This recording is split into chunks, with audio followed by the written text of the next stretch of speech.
안녕하십니까. 행복한 안식일입니다. 창조의 기념일을 기억하여 아버지의 집에 나오신 여러분 모두에게 하나님의 특별한 축복이 함께 하시기를 간절히 기원합니다. 특별히 오늘 또 아름다운 음악으로 우리에게 감동을 주신 찬양대, 제가 들을 때마다 늘 혼자 하는 생각인데요, 우리만 듣기에 너무 아까운 것 같아요. 우리 정영욱 장로님, 또 찬양대원 여러분 모두에게 진심으로 감사를 드리고, 정말 다행인 것은 우리만 듣는 것이 아니고 이 아름다운 찬양을 하늘 아버지께서 기뻐 받으실 것이라는 것에 대해서 또다시 감사를 드립니다. 어떤 한 사람이 맹장 수술을 받으려고 병원에 갔습니다. 그런데 담당 의사가 이 건망증이 너무 심한 사람이어가지고 수술을 하다가 이 수술 칼, 메스를 그냥 환자 뱃속에 넣고 그냥 꼬매버렸습니다. 나중에 생각을 해보니까 칼이 안 보여서 이 의사가 얼른 다시 배를 열었습니다. 그런데 이번에 꼬맬 때는 또 깜빡하고 가위를 넣고 또 꼬매버렸습니다. 또 할 수 없이 또 배를 열었는데, 이 예정된 수술 시간이 지나서 환자가 그만 깨어나 버렸습니다. 그래서 결국 이 수술 과정의 자초지종을 다 알게 된 환자가 어이없어하며 이렇게 말을 했다고 합니다. 차라리 지퍼를 다시오, 지퍼를. 저는 여러분들이 기도해 주신 덕분에 지난 11일 지퍼를 달지 않고 수술을 잘 마쳤습니다. 기도해 주신 여러분 모두에게 진심으로 감사를 드리고 또 하나님께 감사를 드립니다. 그런데 이번 수술에서 다른 데보다 왠지 출혈이 심하고 지혈이 안 돼서 애를 좀 먹었었는데요, 이번을 제외하고는 저는 되게 건강한 편이고 또 회복도 잘 되는 편입니다. 왜 그런가 생각을 해봤더니, 제가 다행히 몸이 많이 약하셨던 어머니를 덜 닮고 몸이 건강하신 아버지를 조금 더 닮아서 그러지 않나 생각을 해보았습니다. 한 번은 저희 아버지가 비포장 신장로를 오토바이를 타고 가다가 커브길에서 넘어지셨습니다. 그래가지고 이 몸 왼편이 그 자갈에 완전히 다 긁혀가지고 피투성이가 돼가지고 집에 오셨었는데요, 남들 같으면 굉장히 오랫동안 애를 먹었을 텐데 한여름인데도 저희 아버지는 보니까 상처가 한 군데도 덧나지 않고 얼마 지나지 않으니까 딱정이가 다 안고 아물고, 그래서 또 얼른 일상으로 복귀를 하셨던 것을 제가 기억합니다. 또 한 번은요, 교회 건축 현장에서 일을 도우시다가 한 뼘이 넘는 대못을 밟으셨습니다. 그래가지고 그 못이 발등과 신발을 뚫고 나왔는데, 한국인의 대표약, 이 빨간 약 바르시고 병원 가서 파상풍 주사 한 방 맞고 또 회복을 하셨습니다. 군 복무하실 때 발목에 심한 부상으로 복숭아뼈가 다 드러나는 큰 부상을 입으셨었는데, 허벅지에서 이 피부를 살을 띄어다가 발목에 이식을 하시고, 그래서 지금도 보면 흉터가 조금 있습니다만 그래 잘 회복을 하시고 군 복무도 마치셨습니다. 대개 보통 사람들은 이 근육 운동을 심하게 하면 한 3일 정도 지나면 이 알 베인 것이 풀립니다. 그리고 또 상처가 나면 아무는데 대개 한 일주일 정도면 상처가 아뭅니다. 눈 같은 곳에 깊이 멍이 들어도 한 달 정도면 대개 그 멍이 없어집니다. 그런데 하지만 이런 것들은 정해진 것이 아닙니다. 사람마다 다 틀립니다. 어떤 사람은 빨리 아무는 사람이 있고, 어떤 사람은 굉장히 지지부지 곪고 덧나고 아주 느리게 회복돼서 애를 먹는 사람도 있습니다. 그런데 이 사람의 몸만 회복이 필요한 것이 아니라 우리의 마음도 똑같이 때로는 상처를 받고 그 상처에서 치유와 회복이 필요한 경우가 있는데, 어떤 사람은 그런 상처를 받아도 쉽게 훌훌 털어버리고 일상으로 잘 돌아가는데, 어떤 사람은 그 상처에서 회복하지 못하고 그 마음의 상처가 덧나고 곪는 경우가 있습니다. 왜 그럴까요? 왜 똑같은 일을 겪는데 왜 마음의 상처가 아무는데 이렇게 시간이 틀릴까요? 우리의 몸은 뼈가 있고 그 뼈를 무엇이 감싸고 있습니까? 근육이 감싸고 있죠. 근육이 지지해지고 또 지탱을 해줍니다. 그런데 학자들이 말하기를 우리 마음에도 근육이 있다고 말을 합니다. 이 근육이 너무 약해 힘이 없거나 혹은 지나치게 무리를 하면 우리 마음에 부상이 생겨도 회복이 늦어진다는 겁니다. 한 나라의 이 자살 통계는 그 나라 국민들의 정신 건강과 행복의 수준을 단적으로 보여주는 아주 좋은 지표입니다. 한국 사람의 마음의 근육은 얼마나 튼튼할까? 한국 뉴스에서 수년 전부터 연예인, 또 정치인, 심지어 대통령까지 유명인들의 자살 소식이 심심치 않게 뉴스 지면을 장식해 왔습니다. 2012년 11월 통계에 의하면요, 한국에서는 1년에 15,000명이 자살을 하고 100만 명이 자살 충동의 고통 아래 시달리고 있고, 이것을 하루로 평균을 내면 하루 평균 43명이 자살을 하는 말 그대로 자살 대국, 그것이 바로 대한민국입니다. OECD 국가 중에 지난 8년 동안 연속으로 자살 1위국이라고 하는 오명을 안고 있는 곳, 그것이 바로 한국입니다. 왜 한국 사람은 이렇게 디프레션에, 이 자살에 유독 취약할까? 왜 전교 1등 하던 아이가 전교 2등 한 번 하면 그냥 아파트에서 뛰어내릴까? 왜 남자친구가 헤어지자고 했다고 그냥 다리에서 뛰어내리고? 한국인이 원래 이렇게 연약하고 나약한 존재입니까? 똑같은 상황인데도 어떤 사람은 유리공이 떨어진 것처럼 산산이 부서져 버리는데, 똑같은 상황인데도 불구하고 어떤 사람은 고무공처럼 튀어오르는 사람도 있습니다. 무엇이 그 차이를 만들까요? 저는 오늘 이 시간을 통해서 그 해답을 여러분께 드리고자 합니다. 국비장학생으로 MIT에서 박사 학위를 받고 서울대학교 지구환경과학부에서 교수로 일하던 이상묵 씨가 45살이 되던 지난 2006년 칼텍과 공동으로 진행된 야외 지질 연구 프로젝트를 위해 수행을 하다가 이 인근 데스밸리 지역에서 차량 전복 사고가 나서 그만 의식을 잃게 되었습니다. 3일 만에 눈을 떴는데 깨어보니 눈만 깜빡일 수 있는 전신마비 환자가 되어 있었던 것입니다. 목이 부러졌었거든요. 5대양 6대주를 탐험하던 지질학자가 대소변도 못 가리고 손가락 하나 까딱할 수 없는 채로 침대에 누워서 죽는 순간까지 살아야 되는 그런 처지가 된 것입니다. 이상묵 씨는 그렇게 사고 후 3개월 만에 LA에서 한국으로 온갖 의료 장비들을 주렁주렁 달고 귀국했는데, 사람들은 하나같이 그가 이제 얼마 살지 못할 것이라고 말을 했습니다. 그런데 모두의 예상을 깨고 이 사람이 6개월 만에 서울대학교 강단에 복귀를 했습니다. 28살의 우정훈이라고 하는 청년은 비보이, 브레이크 댄스 춤추는 사람들 중에 최고의 스트리트 댄서였습니다. 9년 동안 열애를 했습니다. 그리고 결혼을 하고 9개월이 되던 어느 날 교통사고로 반신마비 환자가 되었습니다.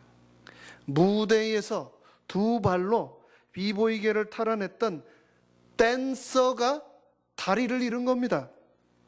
그런데 그 또한 1년도 안 되어서 일상에 복귀를 해서 휠체어를 타고 춤을 추고 전문 사회인과 방송인으로 대학의 교수로 복귀를 했습니다. 무엇이 그것을 가능하게 했을까요?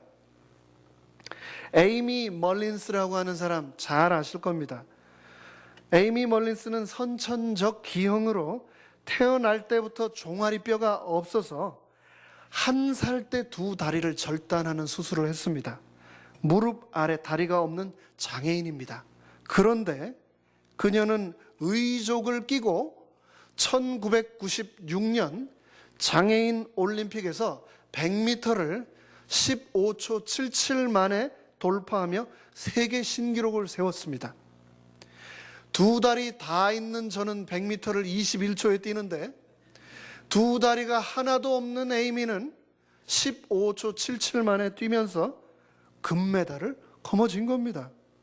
게다가 이 에이미는 영국의 패션 디자이너 알렉산더 맥퀸의 런던 쇼에서 수공예로 만든 구두 일체형의 의족을 끼고 멋지게 패션쇼의 런웨이를 걸었을 뿐만 아니라 지금도 책을 저술하고 강연 활동을 펼치고 영화 배우로도 얼마나 왕성하게 활동을 하고 있는지 모릅니다.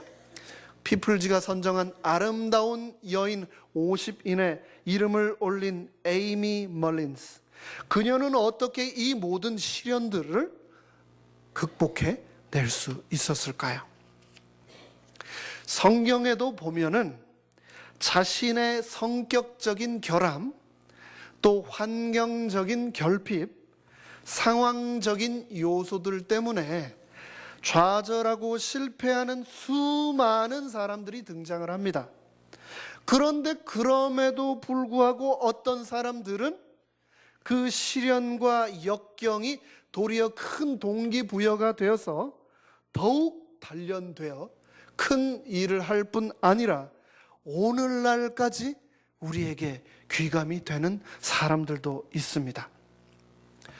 예수님의 제자들은 3년 반 밤낮으로 예수님과 함께 동행하며 그분의 기적을 보고 그분으로부터 가르침을 받으며 마지막 위기의 순간을 준비해 왔습니다.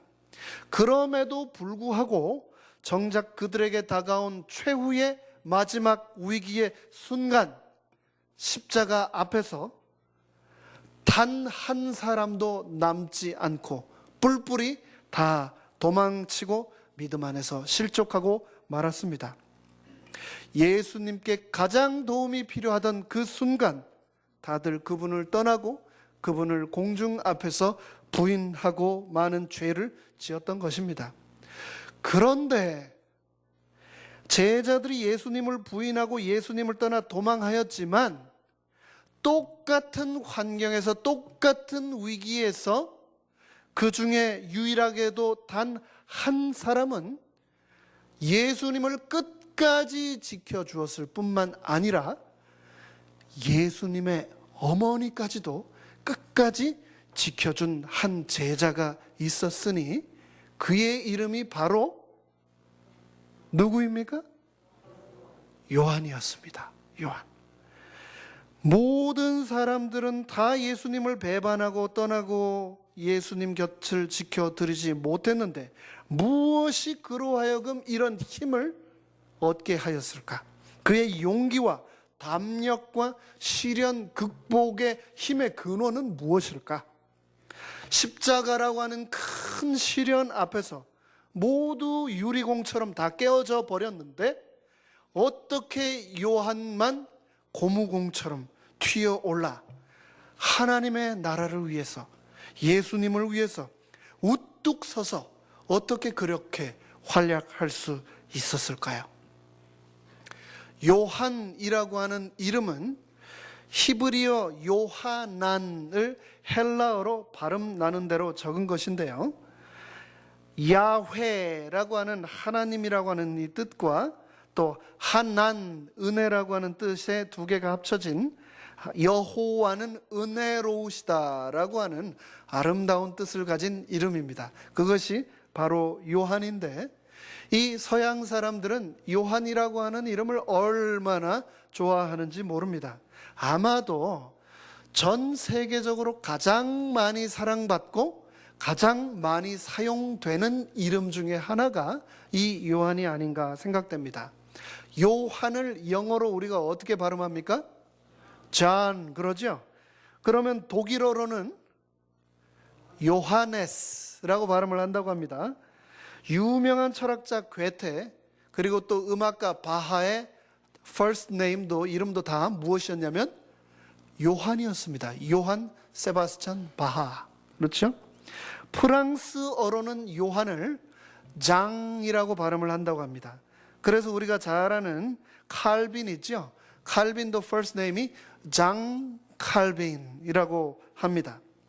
스페인어로는 이 요한을 후안이라고 발음을 한다고 그러네요. 그래서 후안이라고 하는 이름이 바로 이 요한이고, 러시아어로도 이반이라고 하는 이름이 있죠. 이 이반, 영어로는 아이반이라고 발음하는 이 이름이 또 요한이라고 합니다. 참 재밌죠? 저에게도 아무도 사용하지 않는 영어 이름이 하나 있는데 제 영어 이름도 요한입니다. 근데 저도 사용을 거의 안 하고 있습니다. 할 일이 없어요. 요한은 원래 사랑과는 거리가 먼 사람이었습니다. 원래 출신 자체가 갈릴리 어부였고 성격도 굉장히 거친 사람이었습니다.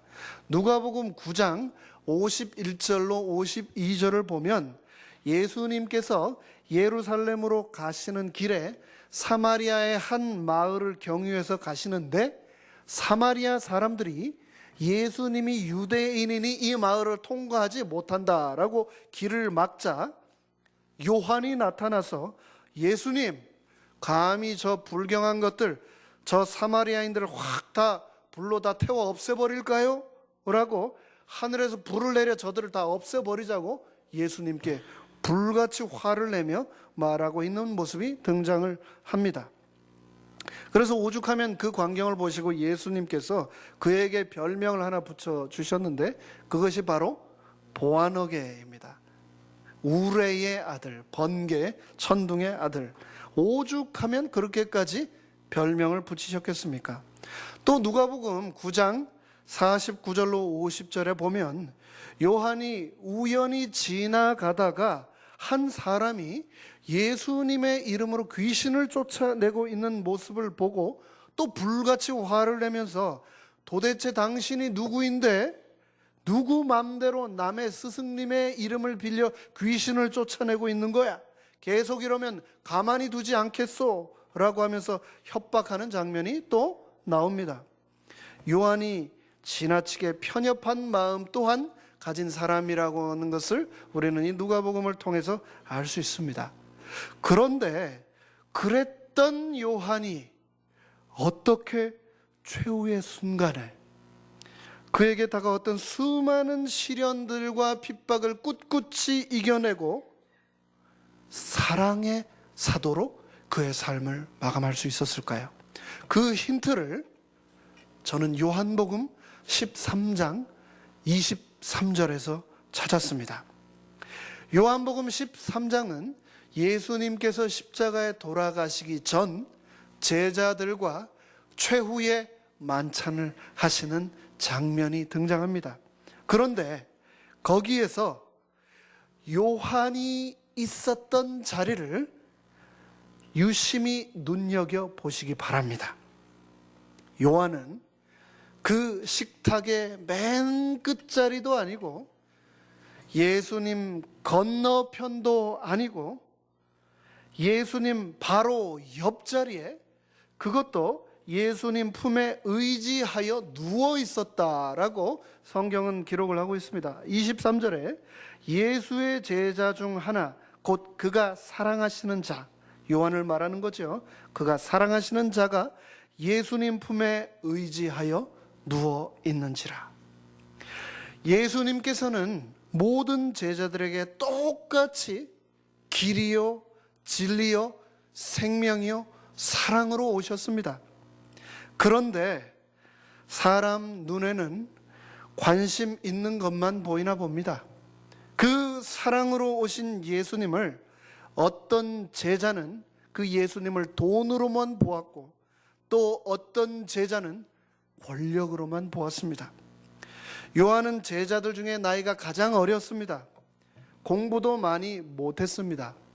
게다가 수제자도 아니었기 때문에 결코 예수님의 옆자리는 그의 자리가 될 수 없었습니다. 그럼에도 불구하고 그는 자신의 삶에서 예수님 가까이 곁에 있는 것을 최고의 목표로 살았던 사람인 것 같습니다. 언제나 예수님 가까이 있기 위해 늘 노력을 했던 장면이 성경에 계속해서 등장하고 있기 때문입니다. 가장 가까이에 있을 수 있었던 가롯 유다는 멀찍이 앉아 있었던 반면, 가장 멀찍이 앉아 있을 수밖에 없었던 요한은 최후의 만찬 자리에서 예수님 품에 가장 가까운 곳에 있을 수 있게 되었던 것은 요한이 예수님을 얼마나 사랑했던가를 우리가 짐작하게 해주고 있습니다. 우리 인생의 수많은 우선순위 가운데서 요한처럼 예수님을 가장 가까이에 우리가 둔다면 나의 삶에 어떤 위기가 닥쳐오고 시련이 올지라도 요한처럼, 고무공처럼 튀어오르게 될 것입니다. 오뚜기처럼 일어나게 될 것입니다. 요한은 예수님을 자신의 삶 가장 가까이에 모시고 살면서 그분의 특별한 사랑을 늘 충분히 받았던 사람이었습니다. 그 사랑 때문에 사울이 바울이 되었던 것처럼 우레의 아들이 사랑의 사도가 되었던 것입니다. 예수님이 체포되었을 때 모든 제자들은 다 도망쳤습니다. 가롯 유다는 예수님을 팔아넘기고, 수제자 베드로는 예수님을 3번이나 욕하고 부인했고, 심지어 제자 도마는 부활하신 예수님조차도 믿지 않았습니다. 그런데 요한은 예수님이 잡히셔서 대제사장의 집에서 신문당하시고 십자가에 달려 돌아가실 때까지 예수님과 끝까지 동행했습니다. 요한만이 예수님이 십자가에 달리신 현장에 있었기 때문에 다른 복음서에 기록되지 않은 많은 것들을 기록할 수 있었는데요, 특별히 요한은 내가 목마르다, 다 이루었다 라고 하는 이런 예수님의 말씀을 요한만이 요한복음에 기록할 수 있었습니다.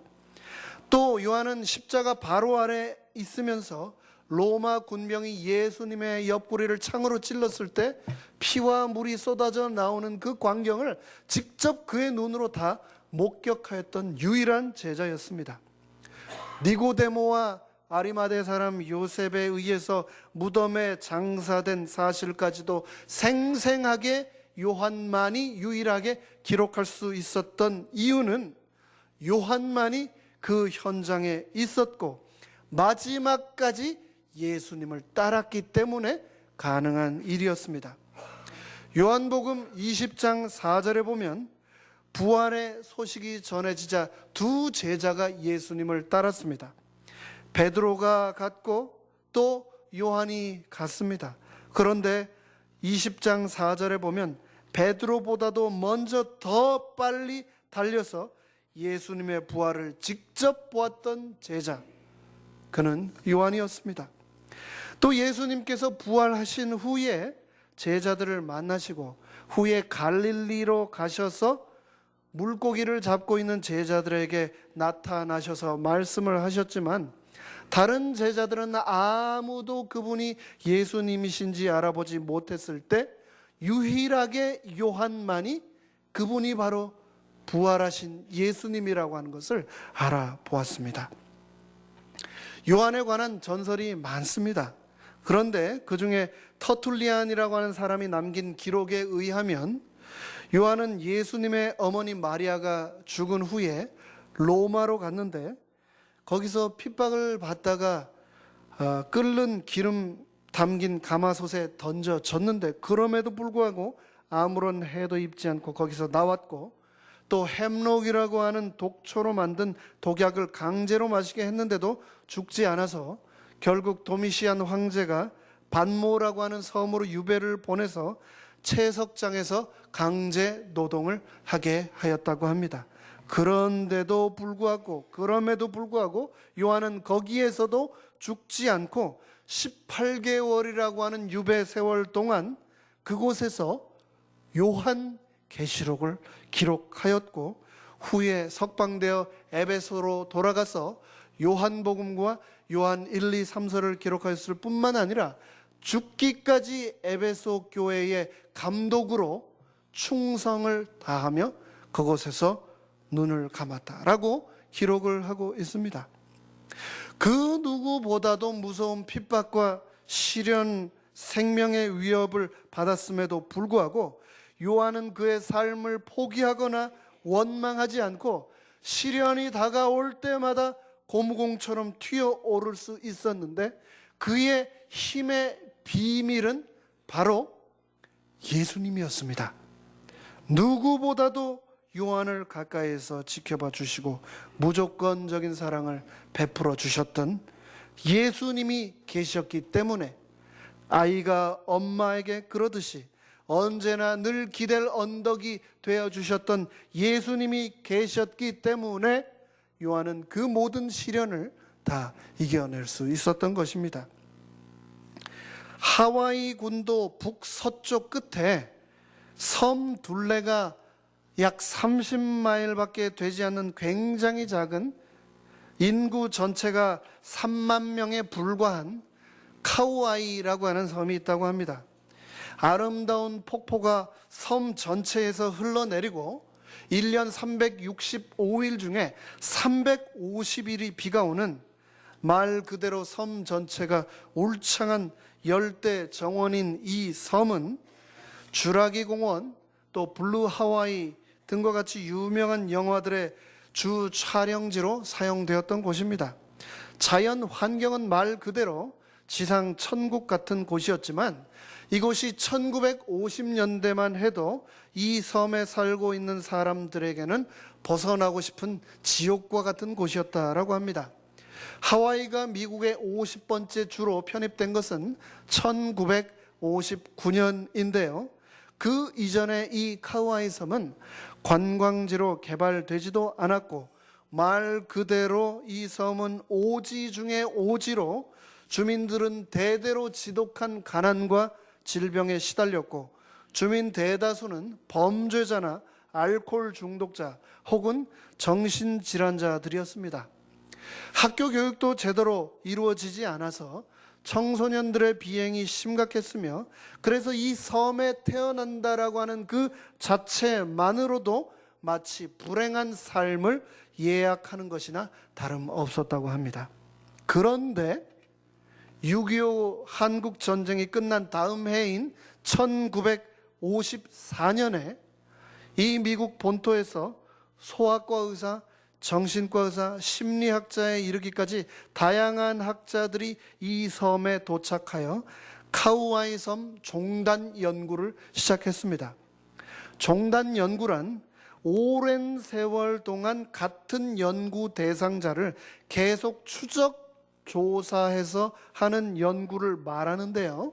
이 연구자들은 1955년에 카우아이 섬에서 태어나는 모든 신생아 833명을 대상으로 이 아이들이 어른이 될 때까지 계속 추적 조사하는 대규모 프로젝트를 착수한 겁니다. 한 인간이 태어나서 겪을 수 있는 모든 불운이 모여 있는 곳 카우아이 섬에서 인간이 고통받을 때 어떻게 변하는가를 학자들이 연구하게 된 겁니다. 이 연구에서 주도적 역할을 담당했던 심리학자 에미 워너는 연구를 시작하며 모든 연구에서 그렇듯이 가설을 세웠습니다. 불행하고 열악한 환경에서 태어난 사람은 불행해지고 좋은 환경에서 태어난 사람은 행복해진다. 카우아이 섬에서 미혼모에게 태어나 알코올 중독자와 마약 중독자의 가정에서 자라고 학교를 졸업하지 못한 이 아이들은 또다시 범죄에 빠지고 더 공격적인 성향을 보이고, 또 이혼한 가정에서 자란 아이들, 엄마의 모유를 먹지 못한 아이들이 정신적, 육체적 문제를 보일 것이다 라고 하는 가설 하에서 이런 인과관계들을 속속들이 밝혀낸다면 아이들의 출생 환경과 양육 환경만 보고도 사회 적응 가능성에 대해서 예측 가능할 것이다 라고 에미 워너는 생각을 한 것입니다. 그래서 에미 워너는 이 전체 연구 대상 833명 중에서도 특별히 최악의 열악한 환경에 201명의 아이들을 따로 추려내서 고위험군으로 분류를 해서 추적하기 시작했습니다. 이 201명 고위험군의 아이들은 모두 다 극빈층 가정에서 태어났습니다. 가정 불화가 심해서 부모가 별거 혹은 이혼 상태였습니다. 엄마와 아빠가 알코올 중독이나 정신질환을 앓고 있었습니다. 이 고위험군의 아이들은 예상대로 학교 생활에 잘 적응하지 못했습니다. 학습 장애를 보였고 학교와 집에서 갈등을 일으켰습니다. 그리고 고위험군의 아이들이 대부분 18살이 되었을 때 상당수가 이미 폭력 사건에 연루되어 교도소를 집처럼 들락거리고 있었습니다. 여러 차례 전과 기록을 갖게 되었고, 또 어떤 아이들은 정신질환을 앓고 또 어떤 아이들은 이미 미혼모가 되기도 했습니다. 예상대로 정상적인 아이들보다도 훨씬 높은 비율로 이 아이들은 사회 부적응자가 되어 있었습니다. 그런데 에미 워너가 끝까지 설명할 수 없는 이상한 결과가 하나 나왔습니다. 그것은 이 고위험군의 201명의 아이들 모두가 범죄자, 미혼모, 정신질환자가 돼야 되는데 그것이 아니고 3분의 2에 해당되는 아이들만 그런 문제를 일으켰을 뿐 3분의 1에 해당되는 72명의 아이들은 너무나도 지극히 정상적인 삶을 살고 있었던 겁니다. 똑같이 열악한 환경, 똑같이 미혼모에게서 태어나 미숙아로 태어나 생사가 오가는 순간 열악한 군 병원의 인큐베이터에서 삶의 첫 순간을 맞았던 이 아이들, 10대 미혼모에게서 태어나자마자 버림을 받았던 이 아이들이 전부 다 약물 중독자와 전과자와 정신질환자로 살아야 하는데 그 중에 3분의 1의 아이들은 그런 환경 가운데서 어떤 아이들은 SAT 점수가 미국 전체 상위 10% 안에 들어가고 또 어떤 아이들은 학교에서 A만 받아오고 또 어떤 아이들은 전교 석차 10위 안에 들어갈 뿐만 아니라 학교에서 교우 관계도 원활하고 또 미국 본토 유명 대학의 장학금까지 받는 일이 일어난 겁니다. 어떻게 이런 일이 일어날 수 있을까요? 그것도 한 명도 우연히 예외적으로 일어난 것이 아니고 3분의 1에 해당되는 아이들이 너무나 비극적인 환경 가운데서 너무나 정상적으로 살아가는 겁니다. 에미 워너 교수는 자신의 40년의 연구 결과를 종합하면서 그 비밀을 드디어 발견해냈습니다. 어려운 환경 속에서 꿋꿋이 제대로 성장해 나가는 힘을 발휘한 아이들이 예외 없이 지니고 있던 공통점이 하나 있었습니다.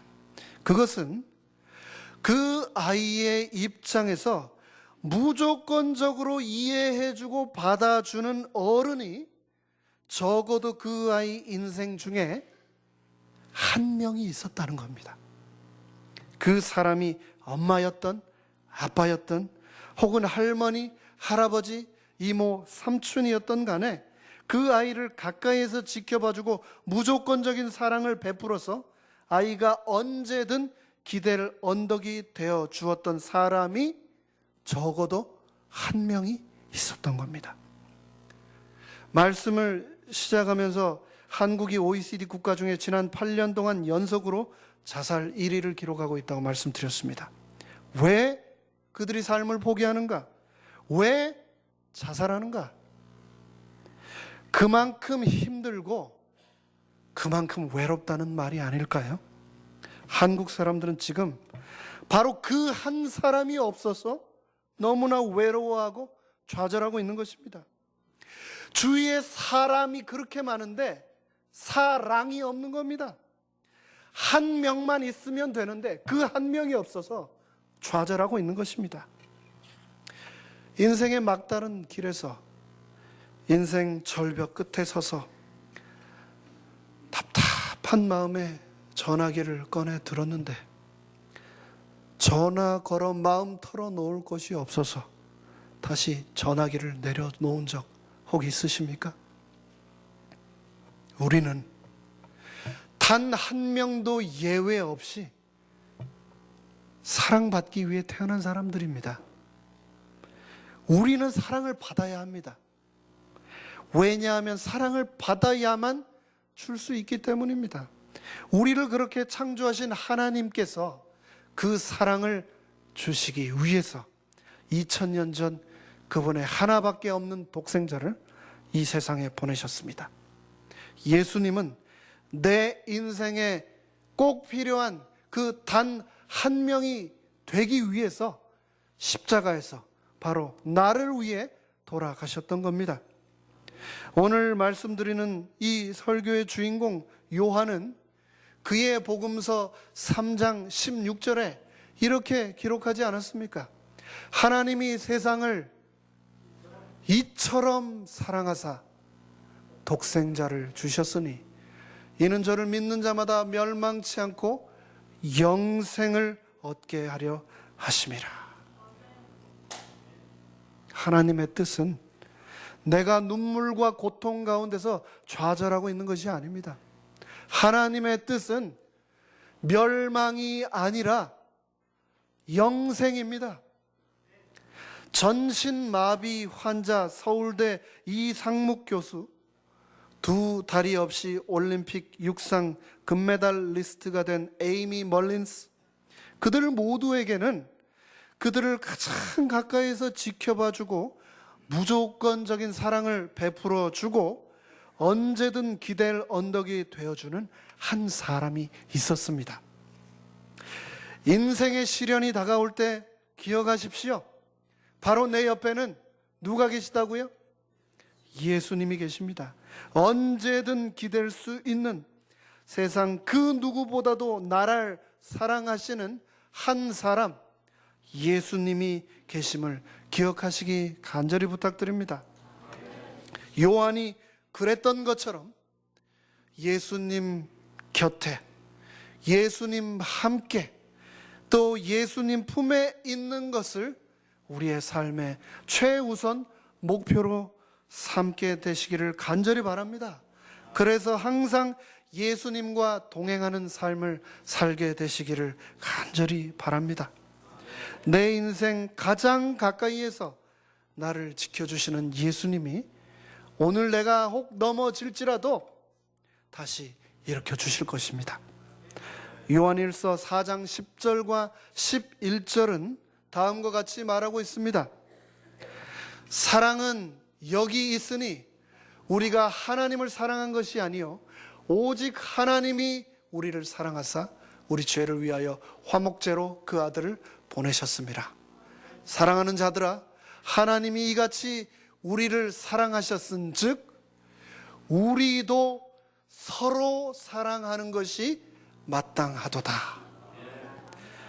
나를 가장 가까이에서 지켜봐 주시고 무조건적인 사랑을 베풀어 주시고 언제든 기댈 언덕이 되어 주신 예수님께서 이 세상 누군가에게 꼭 필요한 그런 단 한 사람이 되어라라고 말씀을 하고 계신 것입니다. 저는 그런 사람이 되기를 원합니다. 그리고 여러분 또한 그런 사람이 꼭 되시기를 간절히 부탁드립니다. 마땅히 서로 사랑하라라고 하는 이 말씀은 너도 누군가에게 꼭 필요한 그 한 사람이 되어라라고 하는 말씀입니다. 우리 모두 그 한 사람이 되어서 이 세상에 희망이 되시기를 간절히 바라면서 말씀을 마치겠습니다. 감사합니다.